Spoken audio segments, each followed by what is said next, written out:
A gust of wind exposed a female corpse with tree roots penetrating through her body. Police received the report and rushed to the scene overnight. The tree roots had grown through the victim's body, yet the skull and body remained connected, indicating the victim had been lying under the tree for no more than 2 years. The medical examiner found a longitudinal fracture on the right temporal bone, suggesting this was the cause of death. A defensive fracture on the left pubic bone indicated the victim had raised her arm to protect herself, pointing to the fact that she had been beaten to death. Both the middle and ring fingers showed signs of bone hyperplasia, mostly concentrated on the middle phalanges, a manifestation of occupational disease typically seen in doctors skilled at using scissors. Hodgins sawed off a section of the trunk for analysis. Examining the tree rings revealed that last winter, the tree had received its most abundant nutrient supply, which came from the corpse itself. Additionally, Hodgins found damage marks on the roots, presumably caused by the killer while burying the body. Shortly after, police investigation identified a surgeon named Mia. The timing of Mia's disappearance matched exactly with the body's timeline. When the medical examiner saw Mia's file photo, she was stunned.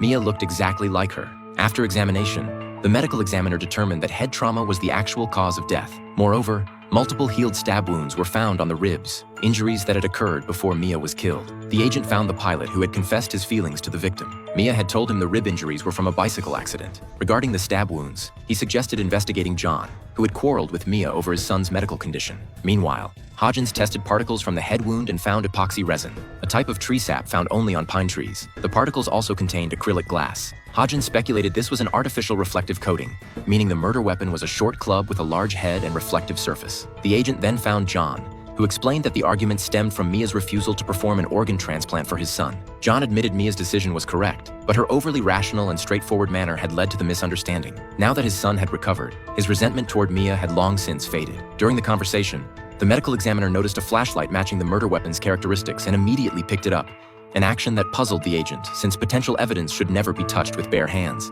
Investigation revealed John had an alibi. However, the agent made a discovery regarding the stab wounds. Witness interviews confirmed that a drug dealer had stabbed Mia, and importantly, Mia's remains were found in the dealer's usual territory. At this point, Hodgins made a major breakthrough. He found traces of heroin and papaverine in the tree's root system, suggesting Mia was likely a drug user. In the interrogation room, the drug dealer refused to admit stabbing Mia. The agent deliberately arrested him for murder, frightening him into calling back the departing agent. He confessed that stabbing Mia was only meant to drive her away after she haggled over drug prices. He hadn't seen her since that incident. The medical examiner suddenly observed slight compression fractures at the fourth vertebra, indicating Mia had fallen from a height onto a smooth surface, causing her death. The next day, the agent obtained Mia's psychological evaluation report, which revealed she was under tremendous stress. To cope, she became extremely logical and isolated herself, exhibiting strange behaviors, such as provoking the drug dealer in a form of suicide by murder. The pilot confirmed Mia had engaged in extreme behavior multiple times. Twice while transporting organs by helicopter, she had unbuckled her seatbelt, opened the door, and provoked him with a contemptuous look.